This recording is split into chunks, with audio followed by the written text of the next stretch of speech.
నూతనంగా ఏర్పాటు చేస్తున్న కూటమి ప్రభుత్వంలో దివ్యాంగులకు పెద్దపీట వేయాలని జనసేన పార్టీ నాయకులు గోగన ఆదిశేషు కోరారు. జనసేన పార్టీ రాష్ట్ర అధ్యక్షులు పవన్ కళ్యాణ్ని, టీడీపీ జాతీయ అధ్యక్షులు చంద్రబాబు నాయుడుని, కేంద్రంలో మోడీని ఆయన కోరారు. రాష్ట్రంలోని దివ్యాంగులందరూ పెద్దన్న పాత్ర పోషించి కూటమి అభ్యర్థులను గెలిపించుకునేందుకు మా వంతు పాత్ర పోషించామని అన్నారు. దివ్యాంగులకు ఉన్న నిధులు రాష్ట్ర ప్రభుత్వం గానీ కేంద్ర ప్రభుత్వం గానీ ఇవ్వాలని ఆయన పేర్కొన్నారు. దివ్యాంగుల హక్కులను కూడా కాపాడాలని ఈ సందర్భంగా ఆయన కోరారు.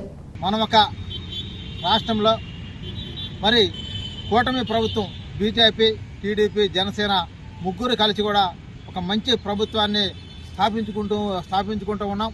దానిలో భాగంగా రాష్ట్రంలో ఉన్న నా ఒక్క దివ్యాంగుల అన్నదమ్ముళ్ళు, అక్క చెల్లెళ్ళు అందరూ కూడా పెద్దన్న పాత్ర వహించి ఈ కూటమి ప్రభుత్వాన్ని మరి అధికారంలో తీసుకొచ్చుకోవడానికి మా వంతు మేము కూడా పనిచేసి ఉన్నాం.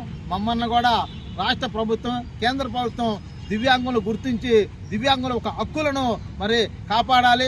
దివ్యాంగుల హక్కులను రాష్ట్ర ప్రభుత్వం కానీ కేంద్ర ప్రభుత్వం కానీ మా హక్కులను మాకు కల్పించాలని చెప్పి, మాకున్న నిధులన్నిటి కూడా రాష్ట్ర ప్రభుత్వం కేంద్ర ప్రభుత్వం కూడా ఇవ్వాలని చెప్పి రాష్ట్ర కేంద్ర ప్రభుత్వాన్ని కూడా కోరుతూ, అదేవిధంగా కూటమి ప్రభుత్వాన్ని మనం స్థాపించుకుంటా ఉన్నాం. కూటమి ప్రభుత్వంలో అనేక విధాలుగా మనం లబ్ధి పొందాలని చెప్పి రాష్ట్రంలో ఉన్న దివ్యాంగులందరికీ కూడా తెలియజేస్తూ, రాష్ట్ర ప్రభుత్వం కేంద్ర ప్రభుత్వం దివ్యాంగులకు మంచి మార్గాన్ని చూపించాలని చెప్పి మరీ తెలియజేస్తూ ఉన్నా.